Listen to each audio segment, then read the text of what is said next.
One of the most popular questions I get asked among new clients, prospective clients, is about filing for a word versus a logo. Now, it's only natural that many people think if the logo encompasses the words, they could save money and just protect the logo with one filing, and that would encompass the words. And while it is true that protecting the logo does give some protection for the words, there are limitations. And I want to break it down here a little bit more and explain why protecting the words is actually more important almost always than protecting the logo. You see, when you protect the words alone by themselves, it's called a standard character trademark application. And protecting the words alone means that all fonts, colors, designs, and uses of those words are covered in the scope of the trademark registration. So that's more meaningful when it comes to domain names. It's more meaningful when it comes to social media protection. And it's more meaningful when it comes to all protection because whether it's in the logo or not in the logo, the words are covered. And because logos have a tendency to evolve or change or get tweaked over time. And so that is why I almost always recommend that the words are more important than the logo. However,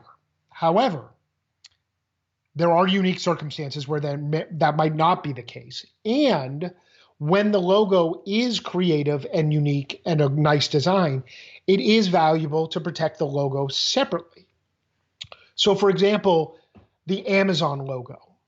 Right? If you recall, the Amazon logo is a lowercase lettering Amazon with a yellow arrow curved underneath it that goes from the A to the Z. In some ways, it creates a smile face. In some ways, it creates a going from A to Z idea. And because that logo is creative and very good, it's definitely worth protecting separately. Even though the most dominant element of that logo is the word Amazon itself, and the word Amazon, if it's protected in a standard character registration, is covered no matter how it's used in any font, uppercase, lowercase, any color, etc. So that's a good example of when a logo and the words should both be protected in two separate applications.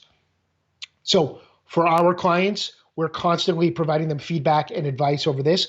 Of course, budgets make a difference. Sometimes we would recommend, if you can't afford to do it all at the start, you begin with the words because they're, again, generally more important. And then you come back later maybe and you do the logo. So those are my thoughts for today about words versus logos. Again, one of the most common questions that we get here at Erik M. Pelton and Associates. If you have any questions about your brand and what needs to be protected, you can reach out to me at erikpelton.com, look for the contact us, or you can find me on social media, send me a message. I'm glad to talk.